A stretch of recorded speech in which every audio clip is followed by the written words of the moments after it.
no more smoking crack on the street, and no more fence poles on the corner, or somebody nodding off on your front porch. Rhode Island's made some real progress on overdose deaths. In 2025, we lost 219 Rhode Islanders. The year prior, 330, and the year prior, 436. Now, that is very nice progress, but 219 dead Rhode Islanders is too many. And for decades, Rhode Island has treated addiction primarily as a criminal justice problem. So we do have to ask ourselves, are we satisfied with how we've been managing the addiction crisis, or do we actually want to change the system that produces it? So I believe that we should look at Switzerland. Now, Switzerland is a Christian and very conservative country, not to be confused with any socialist Scandinavian countries. And when it faced a devastating heroin epidemic in the 90s, it decided to do something about it. So let's look at the results. In 1990, there was about 850 new heroin users every single year, and 12 years later, they dropped that number by over 80%. I think everybody can say that that's a huge decline. That's very nice. Now, with the model we currently use in America, only about 10% of addicts stay clean a year after the fact. But with the Swiss model, 81% of people are no longer regular illicit heroin users 6 years after the fact. Again, very incredible number, 81%. Now, they accomplished this through a 4-pillar policy.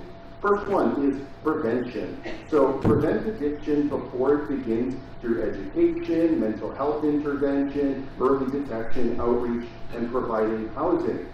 That is where the shelter closing comes in. So we can't close the shelters and expect homelessness to decrease. So closing the homeless shelters not only means more homeless people out in public, but it also means, as everybody likes to complain about, needles in the parks and people nodding off on the street and property crime. And that isn't to be disrespectful to anybody, just understand. Pillar number 2 is therapy and counseling. So treat addiction as a medical condition. So through counseling, psychiatric care, medical assisted treatment, long-term medical support, and all of this can be aimed at help people regain control of their lives and ultimately leave addiction behind.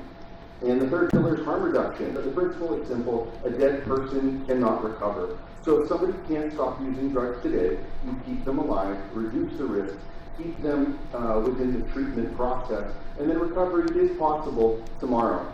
Now, Switzerland also did not abandon law enforcement, because that's pillar number 4. Police still enforce drug laws, but instead of repeatedly cycling addicts through the hospital, the shelter, jails, back onto the street, back into the shelters, they can focus on drug traffickers, violent criminals, forced adult and child prostitution, because there's a sex trade around drugs, and the organizations profiting from the drug addiction.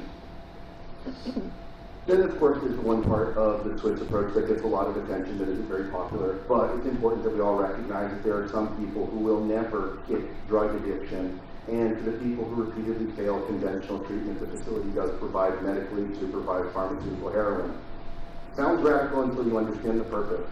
This pulls addicts out of the black market, off of the street, closes down the street-level drug trade, virtually eliminates drug-related prostitution, and reclaims public spaces, meaning no more needles in the parks, and no more smoking crack on the street, and no more fence poles on the corner, or somebody nodding off on your front porch. The Swiss model is not about giving people drugs, it's about creating a pathway out of addiction and cleaning our cities. The Swiss model is not about giving people drugs, it's about creating a pathway out of addiction and cleaning our cities.